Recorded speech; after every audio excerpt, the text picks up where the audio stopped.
네, 뉴스 정면 승부 3부 시작합니다. 최근 언론들의 기사와 보도의 특징을 짚어보는 시간, 뉴스 미디어 속으로 시간입니다. 두 분 모시고 이 얘기 나눠보죠. 최진봉 성공회대 교수 그리고 유현재 서강대 신문방송학과 교수 함께했습니다. 안녕하십니까? 네, 안녕하세요. 자, 먼저 인수위 얘기부터 좀 해보겠습니다.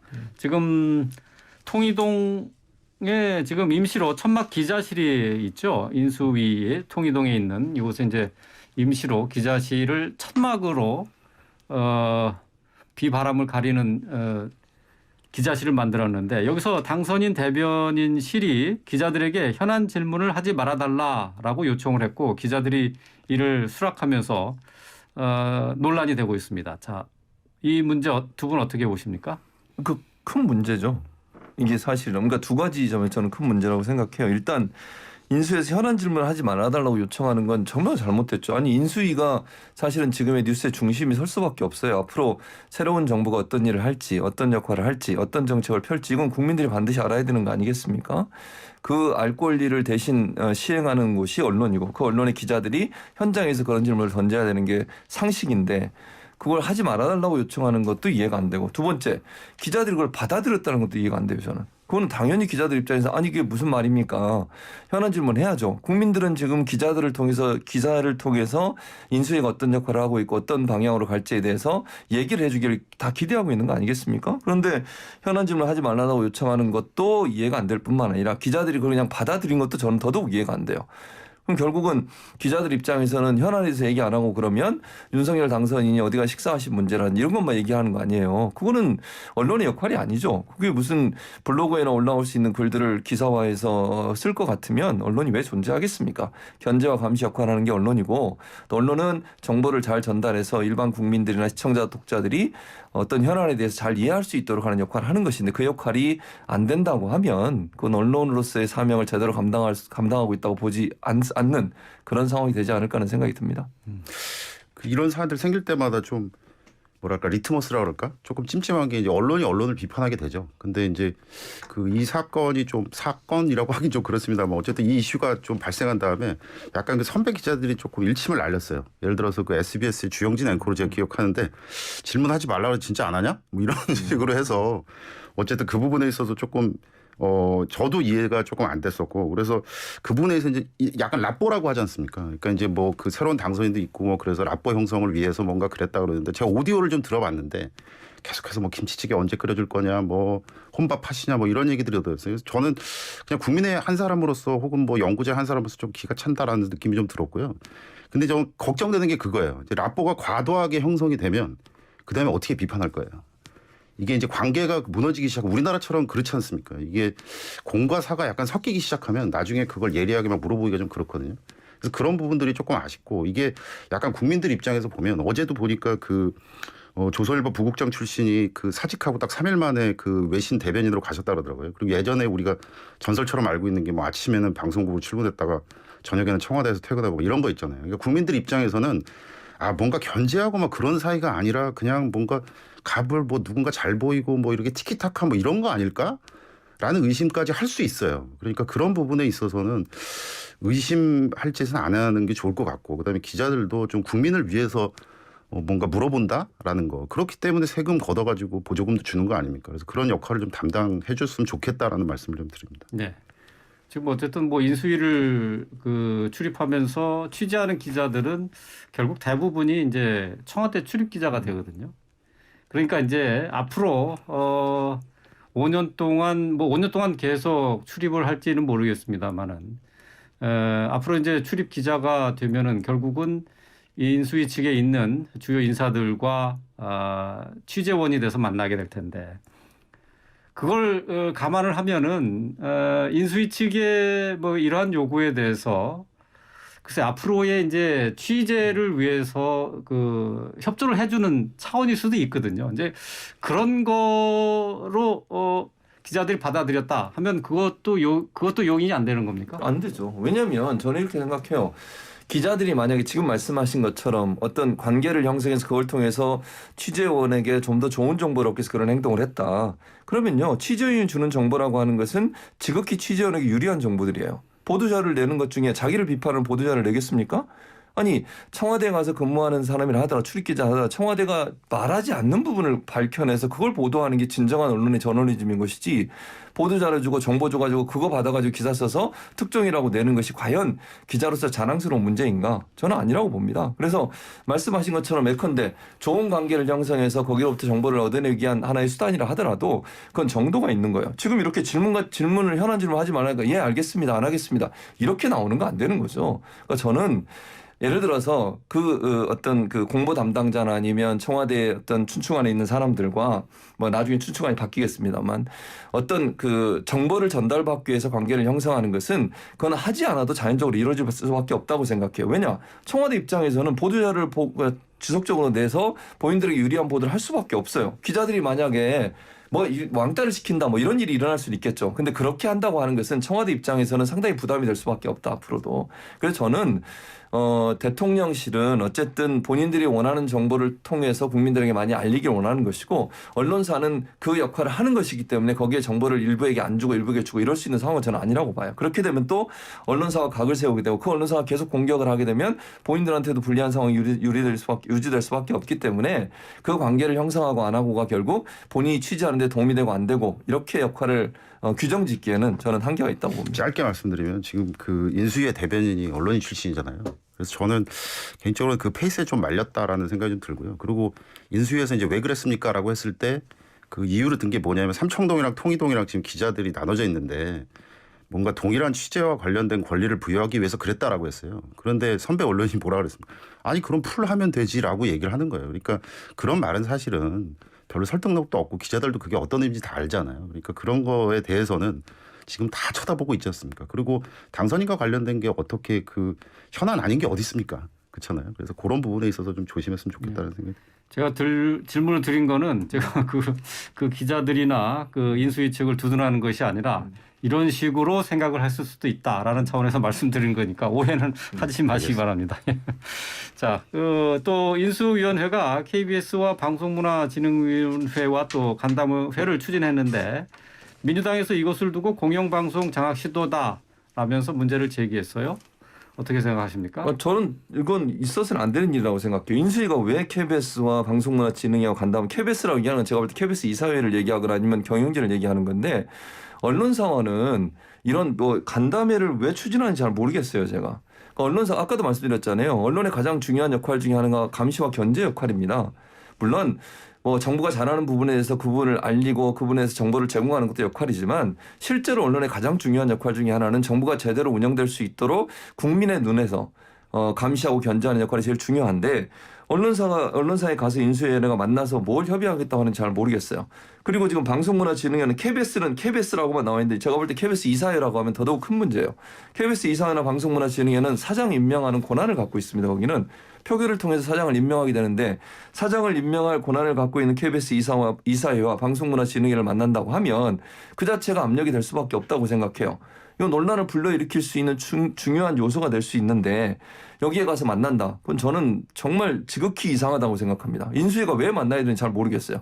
아니 정부 그 기관에 대한 부처에 대한 인수인계를 하는데 KBS와 방송문화진흥위는 저는 다른 차원이라고 생각해요. 이게 정부 기관도 아니고 그리고 방송사나 언론사 같은 경우는 더더욱 독립성이 유지돼야 되는 기관인데 여기에 가서 만나서 간담회를 한다는 것 자체가 이 두 기관으로서는 상당히 부담이 될 수밖에 없고 압력으로 비춰질 가능성도 저는 충분히 있기 때문에 이런 행동 자체는 비판받을 수 있는 중요한 요소가 된다고 생각을 합니다.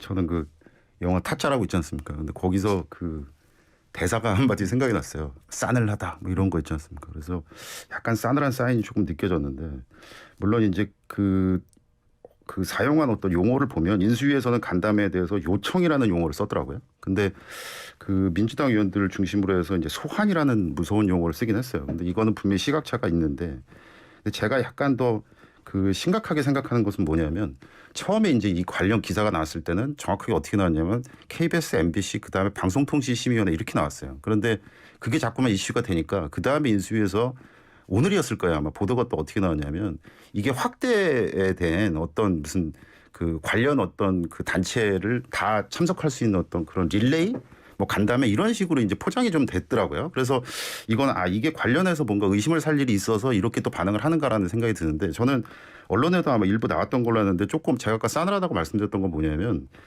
그 2+1이 좀 걱정돼요. 이 KBS, MBC 그다음에 방송통신심의위원회잖아요. 근데 지금 인수위원회 그 과학기술 교육 분야의 간사가 누구냐? 박성중 의원이에요. 국민의힘에. 근데 그분이 2019년에 아마 제가 기억하기로 방송통신심의위원회 관련해서 국정감사에서 했던 발언을 보면 제가 여기서 옮기기가 힘들 정도로 약간 욕설 비슷한 것도 있었어요. 그러니까 방송통신심의위원회가 뭐 하느냐? 이거는 의미가 없다. 막 이런 식으로 이제 몰아붙였던 게 기억이 나거든요. 그러니까 방송통신심의위원회는 사실은 그 정치색과 관련된 그런 것도 있지만 굉장히 국민들을 위해서 뭔가 유해한 콘텐츠라든가 그런 것들을 거르고 페널티를 주고 이런 역할을 하는 건데 그거 세 개를 이렇게 묶어가지고 뭔가 와보라라고 했다라는 것 자체가 그 의도를 의심할 수밖에 없는 어떤 느낌이 좀 들어서 그리고 그 제가 체크했을 때 그 시점에서는 KBS와 MBC가 당사자잖아요. 근데 그 당사자가 보도를 못 내고 있더라고요. 그러니까 이게 뭔가 제가 싸늘한 거예요. 그러니까 이게 뭐 거창하게 말하면 과거의 획인가 뭔가 사인인가라고 생각을 하는 게 그래서는 안 된다는 생각이 듭니다. 그래서 이게 어떤 정책인지는 모르겠습니다만 지금 물론 이제 뭐 확대된 뭐 릴레이 간담회다라고 하는데 그게 선의이기를 바랍니다. 네. 자, 그리고 또 박근혜 전 대통령이 퇴원을 하면서 사저로 돌아갔죠. 그러면서 이제 대국민 메시지를 내놨는데요. 자, 여기에 대한 언론들의 반응 어떻게 보십니까? 저는 이게 박근혜 전 대통령 특히 이제 종편들 같은 경우에는 생중계로 계속 하시더라고요. 예를 들면 사저에 들어가는 장면, 이동하는 장면, 그리고 병원에서 나오시면서 발언하는 장면 이런 장면들을 거의 생중계로 중계를 쭉 하시고 그 따라가면 중계를 하시고 또 주요 이제 시사 프로그램도 그 내용 가지고 오전을 전부 다 채웠거든요. 그렇게까지 할 이슈인가 하는 부분에 대한 의문은 들었어요. 그러니까 중요한 현안들이 많음에도 불구하고 박근혜 전 대통령이 병원에서 퇴원해서 사저까지 들어가는 장면을 그렇게 실시간으로 오랜 시간을 투자해서 보도할 수 있는 가치가 있었던 부분이냐. 예를 들면 박근혜 전 대통령이 발언하시고 이런 부분은 충분히 저는 있다고 봐요. 그거는 정치적으로 어떤 의미를 갖고 있고 또 그것이 현대 지금의 우리 정치에 영향을 미칠 수 있는 요소가 있으니까 그 부분을 집중적으로 보도하는 건 이해가 되는데 뭐 사저 들어가는 장면이라든지 이동하는 장면 이런 부분까지 구체적으로 이렇게 그런 시간이라든지 아니면 지면을 할애해서 보도를 그렇게 구체적으로 할 필요가 있을까 하는 생각이 개인적으로 들었고 그다음에 이제 대국민 메시지에 대해서 던지는 부분도 여러 가지 이제 해석이 필요한 부분인데 그런 부분들이 너무 짧게 그냥 처리되고 나가는 부분도 있어서 그것도 아쉽고 그래서 좀 더 박근혜 전 대통령이 어쨌든 퇴원하고 사저로 들어가면서 했던 말 중에 정치적 맥락이나 아니면 함의들을 조금 더 분석할 수 있는 그런 내용들이 들어갔으면 좋겠다 개인적으로 그런 지적을 하고 싶습니다. 교수님 말씀 안 하신 것 중에 약간 그냥 뭐 이걸 재미라고 하긴 좀 그렇습니다만은 몇 개 제가 이제 우리가 언론 미디어 얘기하는 자리니까 제 말씀을 좀 드리면 가십적인 보도가 또 등장하고 있어요. 그래서 제가 조금 놀랬던 건 뭐냐면 단독 타이틀이 나왔는데 단독 타이틀하고 이게 어떤 것이라고 보니까 달성 국민에게 떡을 돌렸다. 이게 단독이에요. 그러니까 이게 약간 어디까지 가벼워질 건가라는 생각을 하는 거예요. 그래서 연구하는 사람으로서 아니면 제가 거짓말하는 게 한번 찾아보세요. 이게 네이버에서. 그러니까 그게 단독인가? 라고 해서 앵커님도 언론인이시니까 한번 저 여쭙고 싶다라는 생각이 좀 들고요. 그래서 이제 그 박근혜 전 대통령과 관련된 그 보도를 보면 단독들이 꽤 많은데 제가 말씀드린 이런 이유가 많아요. 그리고 또 어떤 거는 보면은 그 떡의 구성도 소개를 하더라고요. 어떠한 떡이 들어갔다 막 이런 것들이 어찌 보면 한면으로는 계속해서 뭔가 정치 쟁점화 시킨다라는 것도 있지만 또 하나는 또 클릭 장사를 하는구나라는 느낌이 들어서 오늘 보니까 뭐 그 박근혜 전 대통령 그 사저와 관련돼서 아무도 없다 이렇게 또 나왔더라고요. 그러니까 이것도 보면은 우르르 달려가다 또 이제 경마 저널리즘 시전하다가 그 다음에 또 이렇게 횡해지는 뭐 이런 씁쓸한 단면을 또 한번 보게 됐다라는 생각이 들었습니다. 네. 뭐 떡보도 뭐 말씀하셨으니까 근데 그런 것들이 근데 사실은 뭐 전문가들이 보기에는 참 지엽적인 것이고 이거 뉴스 가치가 있겠느냐 하는 건데 근데 그게 우습게도 이제 또 인터넷이나 이런 데서는 또 많이 보기 때문에 말씀하신 것처럼 클릭 장사인데 말이죠. 근데 그런 유혹을 참 떨치기가 쉽지는 않아요, 현실적으로. 그렇죠. 그래서 이제 말씀하신 것처럼 그런 유혹이 언론사에 있는 거고 경제적 이익이라고 하는 부분들이 있기 때문에 하는 건데 그걸 우리가 그렇다고 계속 하라고 얘기할 수는 없어요. 왜냐하면 그런 류의 기사들이 나오게 되면 정말 언론이 원래 역할, 저널리즘의 기본적 역할 자체를 못하는 거잖아요. 그건 피해가 고스란히 국민들한테 가는 겁니다. 국민들이 언론에게 알 권리를 부여해 줬고 그 권리를 통해서 언론은 국민들이 원하고 필요한 정보를 전달해야 되는데 불필요한 정보를 통해서 그런 역할을 하는 것 자체는 저는 좀 바람직하지 않다고 봅니다. 네. 그 연예인의 시시콜콜한 뉴스에 대해서는 어떻게 생각하세요? 마찬가지인데요. 그러니까 아까 최 교수님도 말씀하셨습니다만은 최 교수님도 학교에서 학생들 가르치고 저도 그렇지 않습니까? 이게 어쩔 수 없는 뭐 포탈 환경 오늘이 만약 그 자리였으면 이제 뭐 여기서 1시간에 2시간 얘기를 하겠는데 그렇지 않음에도 불구하고 그게 언론사 입장에서 봐도 오래 가서는 안 되는 비즈니스라는 걸 저희들도 다 알고 있잖아요. 그러니까 그 부분에 있어서 조금 아쉽죠. 하지만 그게 정의가 아니라는 거는 또 알고 있고 그래서 아까 뭐 연예인 말씀하셨는데 정도가 있는 것 같아요. 그러니까 누군가 말했는지 모르겠는데 진실은 항상 중간쯤에 있다라고 말하는 게 맞는 것 같아요. 네. 예. 자, 지금 이제 문 대통령과 윤 당선인의 회동이 계속해서 늦어지면서 이게 도대체 언제까지 못 만나고 이러고 있을 건가 걱정들이 많은데 말이죠. 자, 관련돼 있는 내용에 대한 언론 보도 행태에 대해서는 어떻게 판단하고 계십니까? 저는 이걸 너무 신구 갈등 이렇게 부각해서 갈등의 요소를 부추기는 듯한 보도를 조금 줄였으면 좋겠어요. 왜냐하면 두 분한테 다 이건 부정적이에요. 만나지 않는 것은. 그러니까 현 문재인 대통령도 그렇고 당선인도 사실은 국민들이 상당히 불안해하잖아요. 두 분이 이렇게 만나지 않는 모습이. 그래서 이후 여하를 막론하고 저는 가능한 한 빠른 시간에 조건 없이 만나는 게 필요하다고 봅니다. 거기서부터 시작을 해야 돼요. 지금 외부에 계신 분들 또 주변에 있는 분들이 말씀을 많이 하시다 보니까 그게 언론의 따옴표 저널리즘이 돼가지고 그 언어들이 나오니까 그게 거칠어지는 거거든요. 결국은 당사자들이 만나면 어찌 보면 모르겠어요. 쉽게 해결될지 모르겠지만 그래도 실마리가 풀 수 있는 상황이 되는데도 불구하고 옆에서 얘기한 분들의 말 자극적인 용어만 따가지고 친구 갈등이다, 뭐 충돌이다,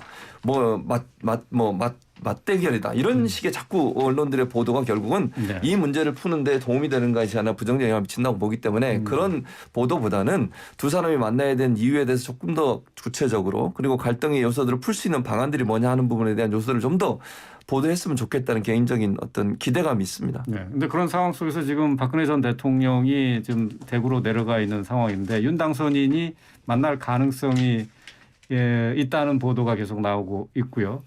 자, 이게 좀 미묘한 시점이 돼버렸어요. 그러니까 방금 말씀하셨던 것처럼 저는 제가 상상하기 좀 싫은 시나리오가 그런 것 같아요. 어제 어떤 얘기가 있었냐면 제가 이렇게 유심히 보니까 조원진 우리공화당 대표가 박근혜 전 대통령이 이제는 퇴원하시고 사저에 들어가셨는데 그 취임식과 관련돼서는 전 대통령이 결정하실 일 아니에요 이렇게 말씀하시더라고요. 근데 윤석열 당선인은 또 어딘가 인터뷰에서 또 뭐라고 그러시냐면 전임 대통령들은 당연히 오시는 거 아니에요 또 이렇게 말씀하시더라고요. 안 가면 어떡할 거예요.